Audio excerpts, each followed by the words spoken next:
Hi students, in this video I'm I'm going to show you about Synister, a fantastic instrument. Now before we dive in, before we dive into this instrument, first of all you'll need to be you're going to need to use a MIDI controller to do this. You can either use right here, okay, you can use that controller down there, which I don't recommend, but it will do in a pinch. Or you can use a controller from school or something you have at home. Let's go over how to troubleshoot your MIDI controller. So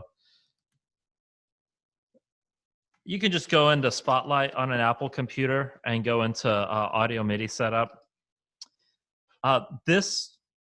This software here, it's actually a utility. So if you're going to look for it, it's actually in your utilities folder that's embedded in your application. So careful when you're looking for it, but you can also just look for it in Spotlight. You'll probably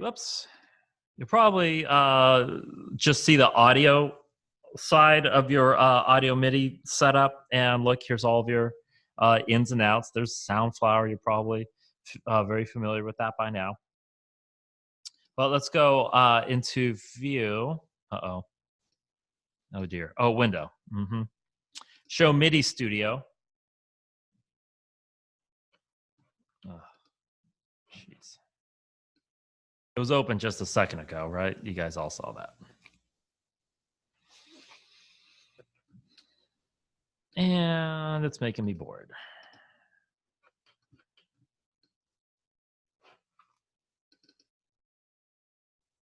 There we go. Windows, show MIDI Studio. Let's do that again. Here's all the different devices. It remembers them, but I'm using the Akai LK right now. When you're testing, you can hit this keyboard. Okay, depending on which operating system you're using, it might make a pinging sound, but I'm just hitting a keyboard right now.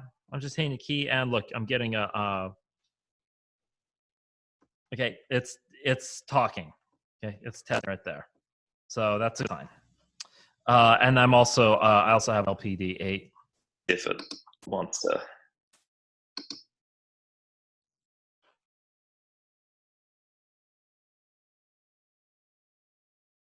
Wait a second.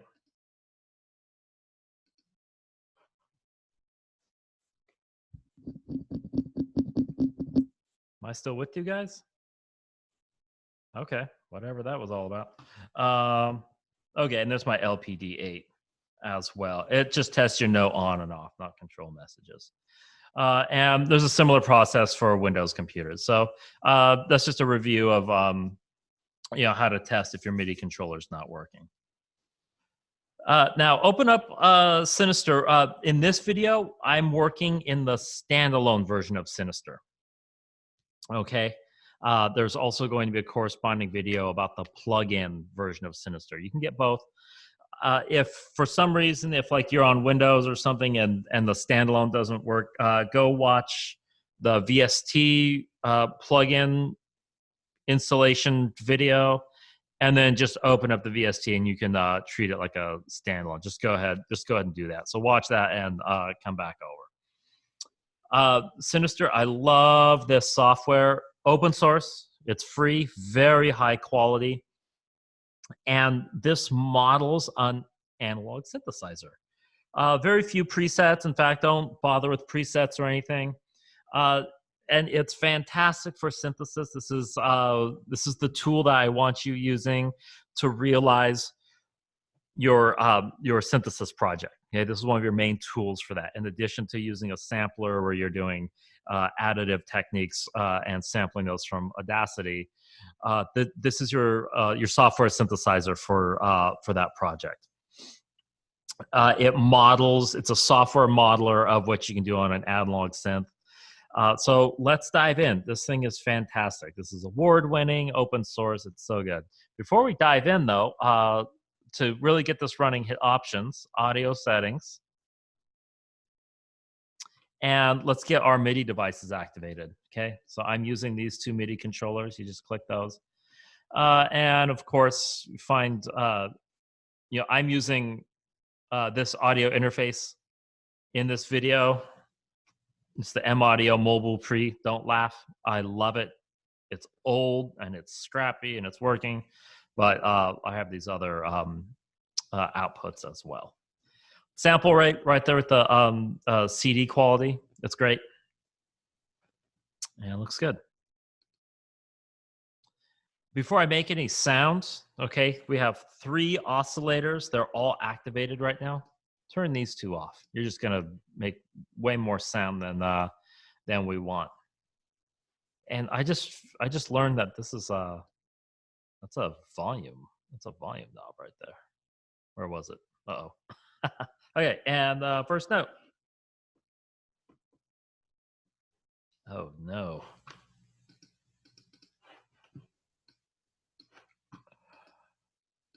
Oh no. What just happened here?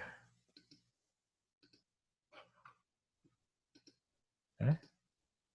Active MIDI.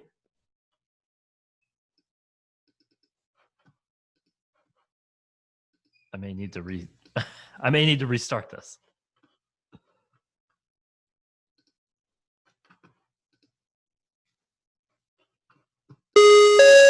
Okay, so that's working. Audio settings. Okay, fingers crossed. There we go. Whew, okay. Maybe I messed something up when I was doing that. Okay, so right now I'm triggering oscillator 1 with my keyboard. And it's just adhering to the notes on the piano. Let's talk about what's going on here now. First and foremost, let's talk about the waveforms that we have choices over. Here I have it's a square wave. Okay. I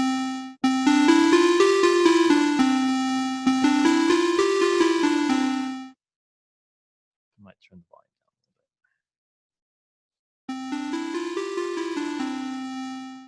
bit. Maybe up a little more. I don't know. It is a square wave, but remember that all square waves are pulse waves. All pulse waves aren't necessarily square waves.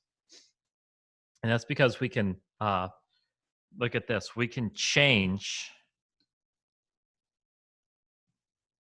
the width of the pulse here.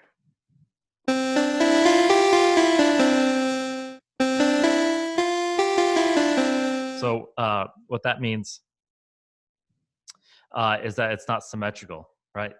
So we can see that the top part of the swing is thin and the bottom part is thick, and it does change the timbre. Okay.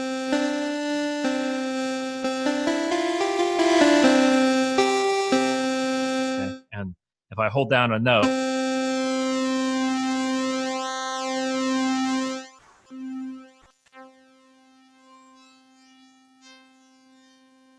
okay, so depending on how you look at it, that's pulse width modulation right there. When I'm changing that, but that depending on how you look at it, that can be an additive or a subtractive technique. Okay, so we can actually. Okay, so right there we can already start shaping waveforms. Very nice. Okay, and we have a triangle wave. I'm sorry, we have a sawtooth. Oh, it says triangle. Okay, hang on.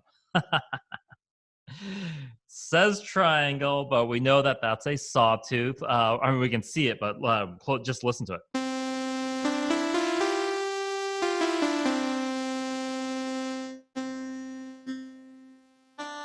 Okay, that's somewhere between, right? Let's have a listen to when we modulate its pulse. What I mean by modulate its pulse, that means we're changing. Like that. See the tilt? Okay. We're changing whether it's symmetrical or not.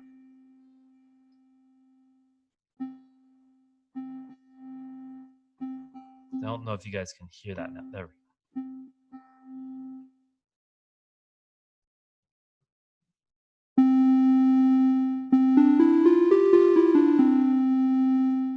Hey, it got a lot sweeter, didn't it?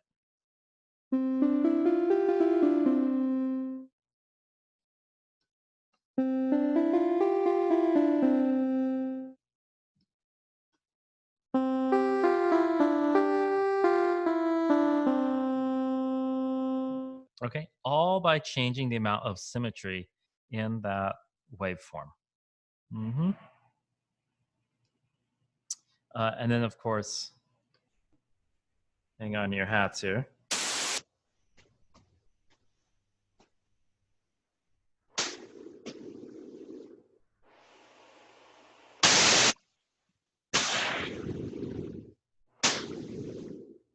Okay, I'm not sure how much that's sustaining in this particular recording system, but we also have a noise signal.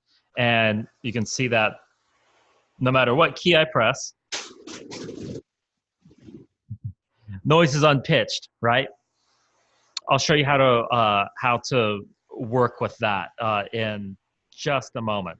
But first of all, so in this video, we're going to focus on envelopes and filters, and then the next video we'll talk about modulation in this system. Okay, and we're going to go through all of these units. Okay, so let's go back to our triangle wave here. Actually, I want something a little more punch to show up on the recording. Oh wait.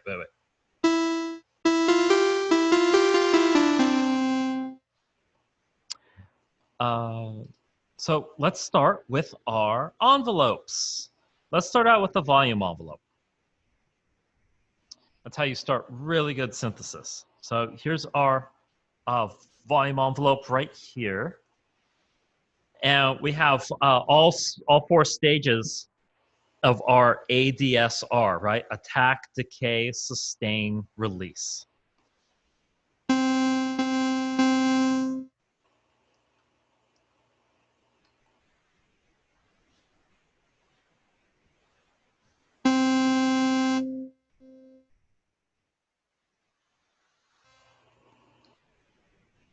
And I can shorten that up. Okay, so there's a very short release right here.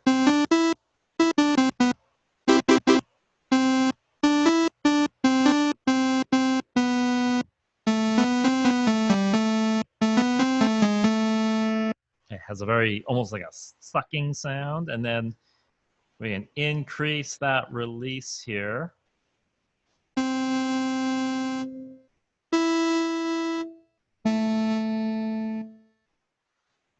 Now watch, another thing I like about this synthesizer is you can actually, you can see right here when I'm holding down a note and how long it holds for, how long that release will be. So here we go.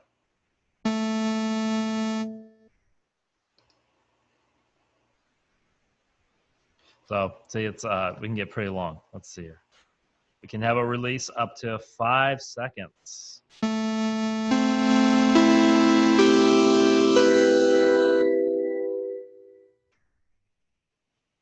Okay, so there it is.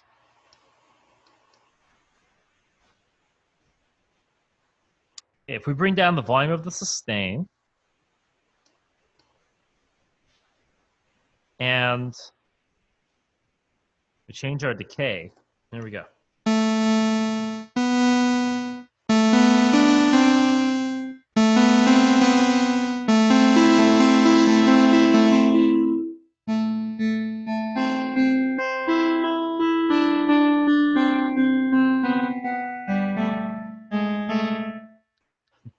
Either one, if you want a leading tone or not on that minor figure. So with that decay, it's going to add a little punch, and then it'll get, the note will really get softer. I'm going to get very extreme now. I'm going to turn that release way down so you know what's going on.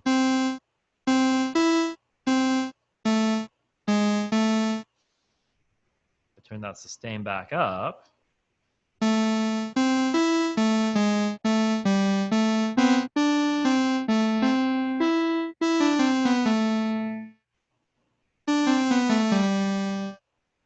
Okay.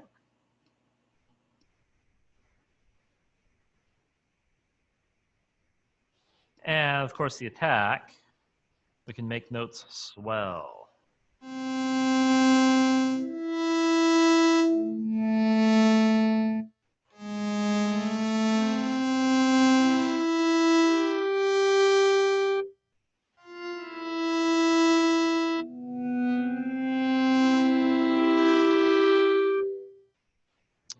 Okay, so we have a lot of control over here. We really do. So find a combination of a timbre that works for you, okay, by using this width here. And, you know, I prefer,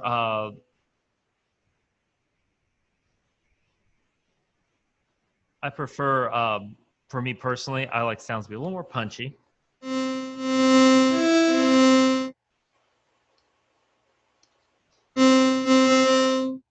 That's way too much attack for me personally, but let's see.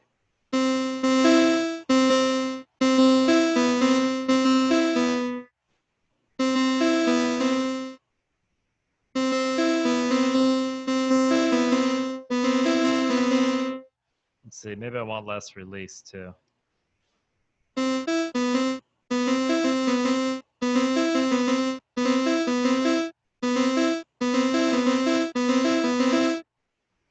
What do I want to do about this? Let's see.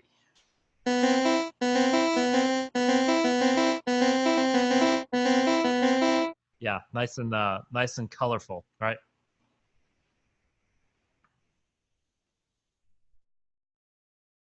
Yeah, sounds good. Now, if we take this envelope and let's change our waveform. First of all, let's just try it with the triangle.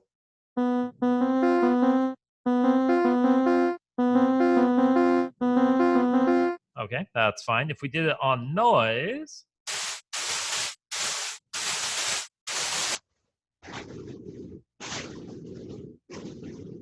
I hope that this is already starting to sound like some like a sound, something besides just noise. This is called subtractive synthesis. When we take a very rich signal, like noise, for example, and we use a filter to take away that extra material. Okay, so first of all, you know, we start with an envelope just to shape things.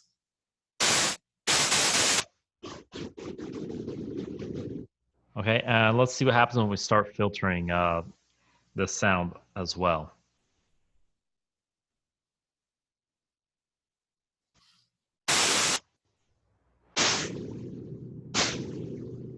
I might need to change that release later on to show you something about filtering, but let's take out our filter here. Okay, we get two filters. Let's turn this one on here.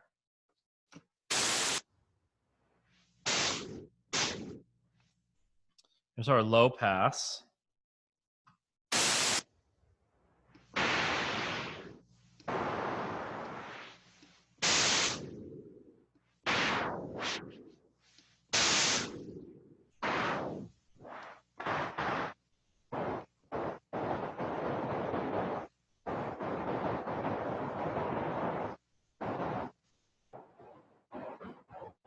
Okay, and you can make some. Okay, well, that might be a little too low right there.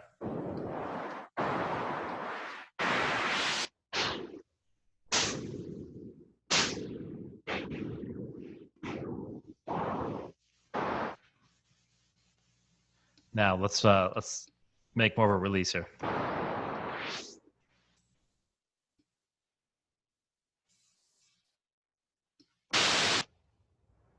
Okay, a little foreshadowing there.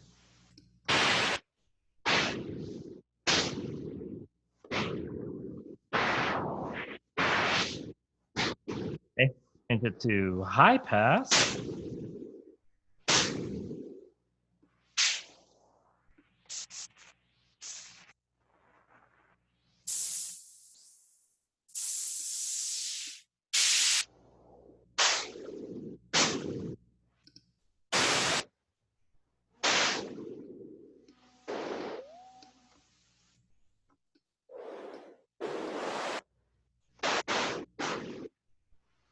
Okay, and with a bandpass, we get both of those, and we can use them in conjunction, right?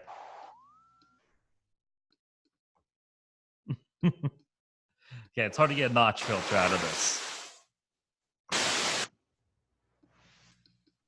Okay, but essentially, you get your bandpass by don't forget, folks, that a high pass filter. Let's just review here. Okay, low pass. Anything that is below the cutoff is allowed through. So as I open this up,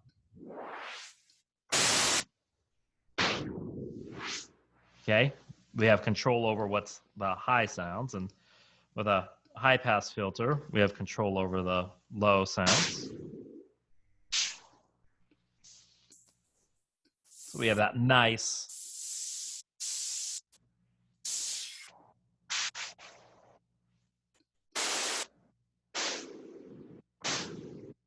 some really nice grainy sounds left.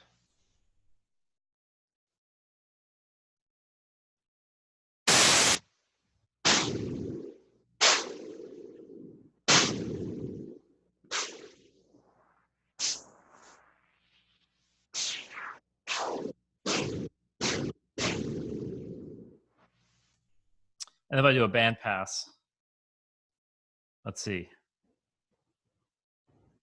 Okay, let's let things above 400 and below 1,000 through, around 1,000. Okay, there we go.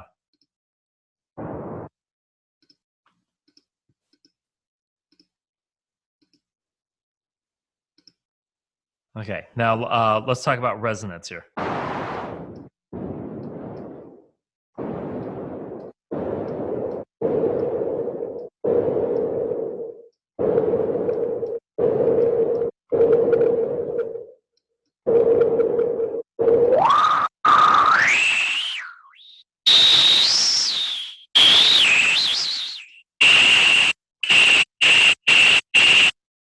Okay, the resonance on a filter, think of that as the sharpness.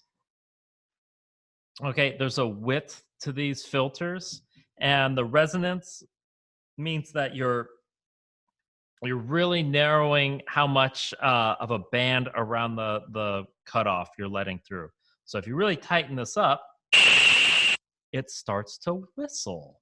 You can really color the sound with this.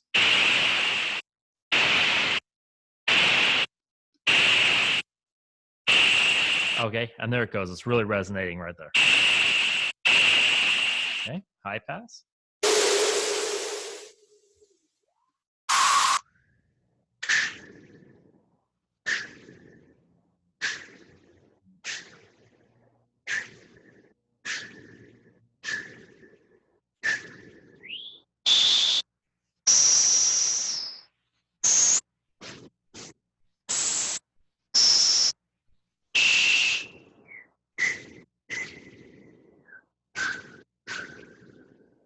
So you can get some really interesting sounds with noise, a filter, and working with the resonance.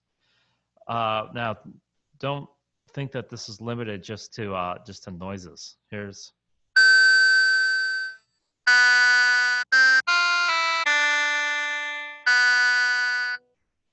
okay. There's me filtering a waveform. There's without. Sorry if that's a little loud, but then I filter it down.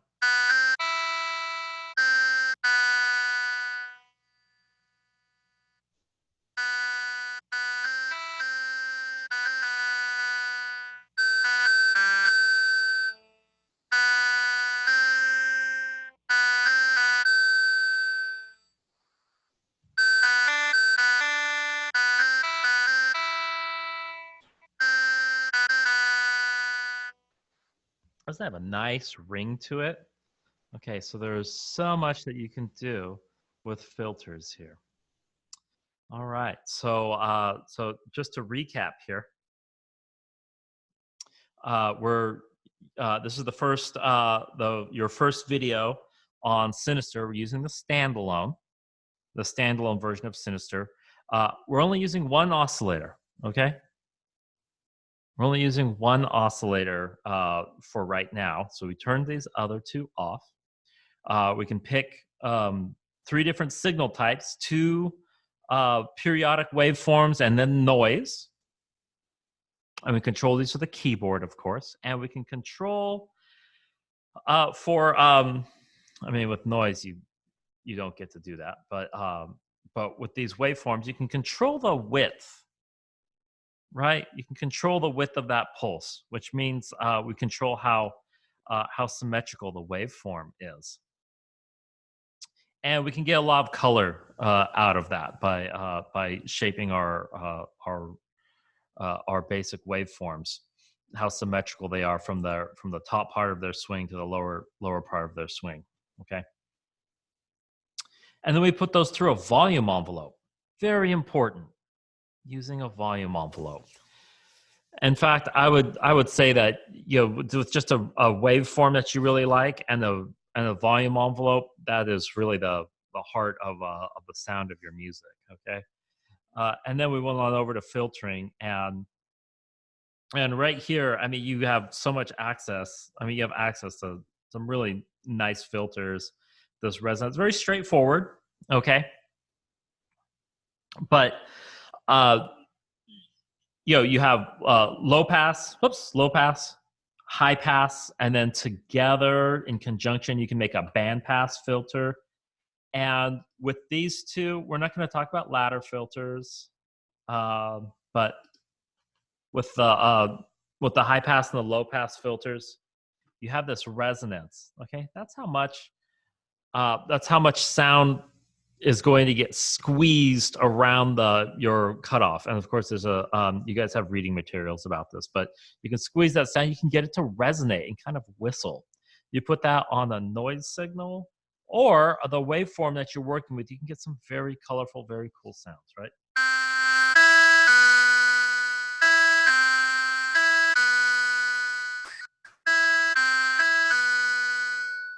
Okay, something like that. And you know, I've just shown you the heart of Synister, how to get started. And in subsequent videos, I'm going to show you how to use the rest of the tools here. And particularly, okay, the next videos are going to, some of the next videos are going to be about modulation. Okay, so you have these oscillators here are specifically for modulation. We have effects down here. Ooh, very cool effects. And last but not least, of course, is the sequencer. Okay, very cool instrument. Okay, thank you for watching. We'll see you in the next video.